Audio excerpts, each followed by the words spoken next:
Ho ho ho! Merry Christmas, ya ho ho ho ho ho! Hello my gravy children and welcome back to the last part of the Mega Campaign 2020. It has been quite a spicy one this year and I guarantee it's probably one of the best or the best we've definitely had over the years. But as all things start, they must also come to an end. And if you guys have enjoyed this series, feel free to smash the hell out of that like button. Boy, that'd be great if that could be 10 billion likes. Is that possible? But also, I'm going to be throwing a bit of an extra special thing towards the end of the video, so make sure you follow along there, because I want to show off a bunch of stuff you guys have been doing in the background whilst these videos have been going up. But yes, we left off in Victoria 2 in a very difficult situation where we had lost the Great War and we had turned communist, and then we, well, something else happened towards the end, didn't it? And it's definitely going to make this one very interesting. That is right. It is me, Pepe Pitla. No affiliation with people of historical basis, but on the side I do also dabble in a bit of womanizing. Sometimes I into smashing a little bit.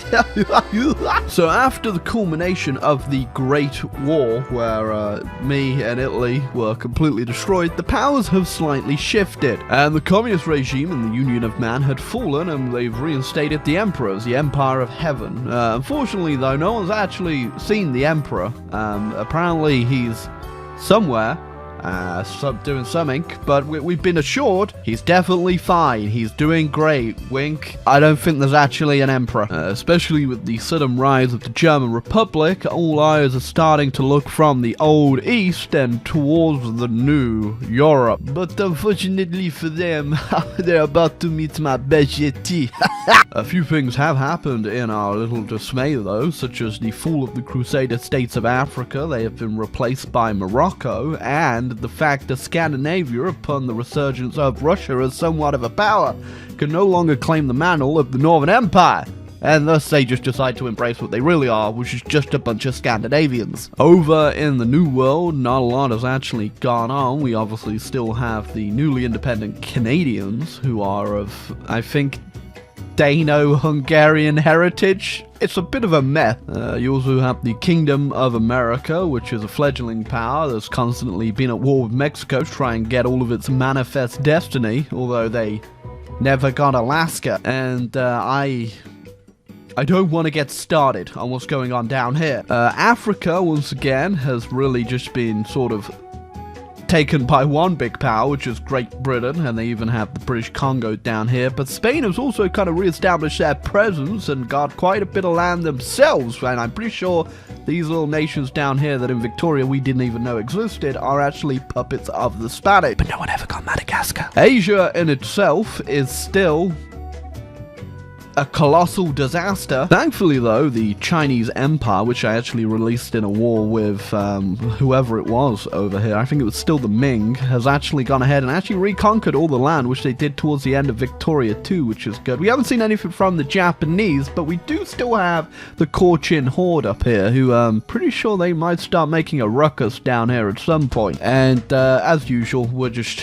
we're not gonna go there. Now, the good thing is that whilst we may have lost our army through the Great War capitulation, we were rebuilding at the end of Victoria 2, especially after the revolts that happened. Now, we still do have the biggest industry in the damn game, but unfortunately, we were slightly getting caught up by the Germans, who are definitely, well, they're gonna try to put us to shame. The big economic powerhouses we have here is definitely the Scandinavians and the Germans, but it doesn't look like these guys are allied anymore, or the Scandinavians have moved towards France and Georgia, and because of our lackluster results in the Great War, we are pretty much technologically backwards, which is definitely gonna put us at a bit of a disadvantage here, and something we need to catch up on. Also, because of the way Victoria 2 gets converted in navies, we do just have a massive cruiser stack, which it's not bad, but it does kind of suck. Now, we are sort of a third power here, because the Germans, the British, and the Spanish are all allied together, and the Scandinavians and the French allied together, with the Georgians on top. We are just sort of vibing out here, because we didn't even trust the damn Italians after what they did to us. Oh, well, look at that. The great powers once again spitting on our baguette by making us disband our navy, which I will do, just because the threat of war is actually...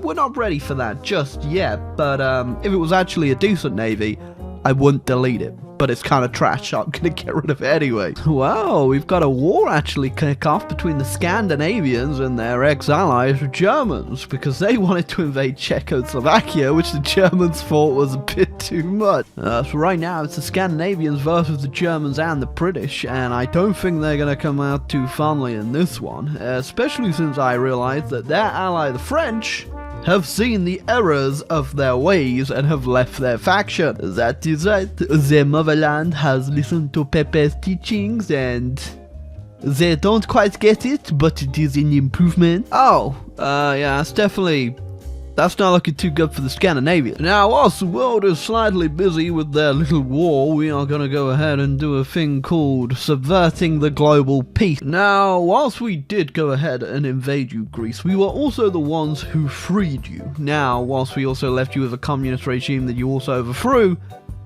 I think it's time you join my heavenly empire. Oh?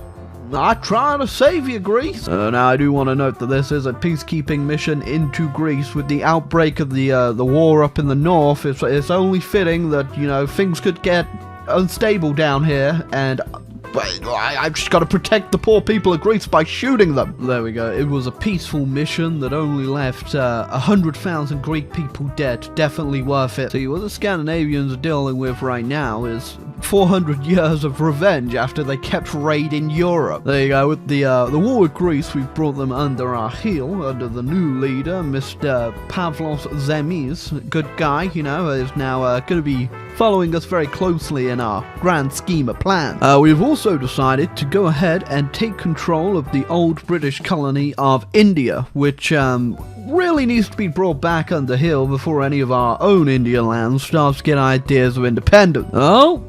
You just don't learn, do you? Sorry guys, just can't have people thinking that freedom is a privilege they get under the New World Order of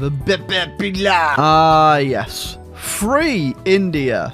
Totally free. You see, if I put free in the name, you can't sanction me at the diplomatic table, right? Oh, that was the great disassembly of the Scandinavian Empire, and Russia, kind of a thing now.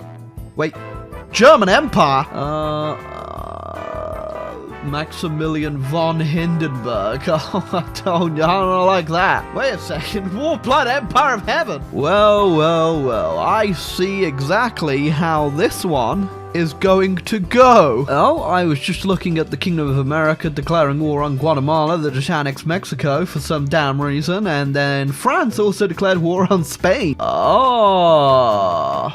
Brothers united, eh? Oh, we weren't quite ready for a war, but we are gonna join and help out the motherland. It is time for a bit of fun, eh, petite mon ami? Oh my god, it's like some sort of French Avengers assemble. We got the Americans on board too. Now, I'm seeing fit that we knock the UK out as soon as we can, who is in this war and joined Spain's alliance, or Spain joined their alliance. Not too sure how that went, but we've already got naval supremacy with our state-of-the-art navy and the fact that we've got a bunch of bombers over it blowing whatever they have out of the water. The only thing is I have no idea what they actually have on that death trap of an island they got going. Oh my god, you telling me they didn't even have their port garrisoned? Okay, whatever, we're in England. How many troops do they have?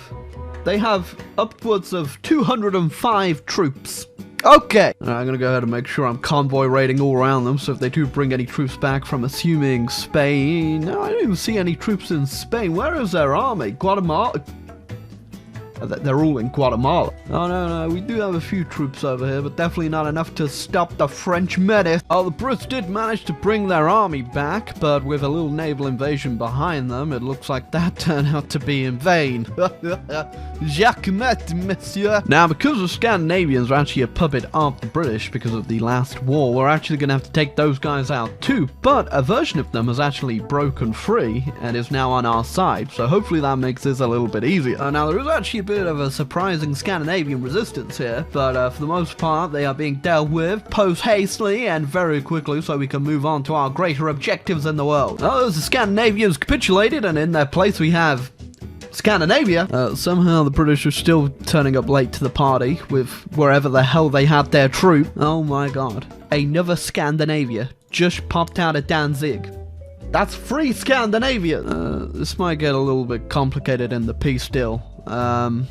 I'm just gonna put that out there. Now, our French-American brothers aren't looking too good against the Guatemexican. So we're gonna go ahead and try to relieve some pressure over here because they had one damn job and they failed to accomplish it. There goes, literally dropped our entire army on the shores of Guatemala. There we go. It wasn't too damn difficult, was it, America? I mean, Hugo Galini is just, he's clearly on a different thought path than the rest of everyone here in this alliance. Although saying that, the French haven't really done much either. We've just had trench warfare for the past how many long years we've been at war with these guys down here. Also, the Germans have been at war with the Italians. I don't know how long for, but sure, I guess that's a little sideshow. Oh, this is something we probably should have done a while ago, but it's time to bring North Africa back into the Empire. You know, I mean, sure, it hasn't been in our Empire for like 700 years, but, well, Pepe Pitler's not a very logical guy. And now that we have access to Spain's soft and subtle underbelly, we will be taking full advantage of it, especially since they are now pushing through France, which we should probably put this war to an end. I call it P-Day. Not P, but like P for like Pepe. Oh, that is something else. We are just absolutely overwhelming them down here very quickly. The sweet and subtle taste of revenge. It is a flavor I am quite fond of. And with the fall of Spain, that should be this war put to an end. Put to a juicy, revenge, hate-filled end. This is going to be a mess. Oh, with that war, we are pretty much, well, we're almost close to our New World Order, which is the Alliance of Heaven right now. It's looking pretty good, but there's still a little thorn in my side. Yeah, I also just embrace the idea that there are two Scandinavias. That's just a fact of this world now, I'm afraid, people. Oh, well, they saved me the time and declared war on us. I mean, to be fair, though, the map's not really agreeing with you there, Germany. It's looking very red. I think I forgot about just how crap you were at World War I, Italy. Oh. I wasn't expecting that one to be over that quickly. Oh. There goes the war. Right, yeah, the Italians definitely don't get a chance of existing in my world, I'm afraid. And with that final war, I think we have gone ahead. We've rebuilt the world from the ground up. We've got ourselves a nice little bit of revenge and Mr. Papa Hitler. And most cursed of all, we've also created two Scandinavias. That one's probably going to end up being a problem at some point between them both, I imagine. But yeah, that was the Empire of Heaven. We've gone from the year 1066, we have lost wars, we have won wars, and now we are at the point where there is nowhere else to go. Technically, you could go to Stellaris, but I'd rather die. But yeah, regardless, I hope you very much enjoyed this series and enjoyed the little playthrough we've had in the Mega Campaign 2020 Christmas tradition. But yes, thank you very much for supporting thy series. I hope you all enjoyed it very much, and there will be another one next year as usual. And here is the final little look at the world. I brought back Papal Brazil. Well, that don't look like the Pope. I ain't too sure who that is. And I guess if we can take one thing away from any of this is that New Mexico is eternal and will never be taken. But I'm just going to leave it off now with all of the fan art that you guys have drawn of little Pepe. And for Pepe, it's probably time he goes to The Hague and probably goes to jail for a very long time. But till next time, guys, I'll catch you around.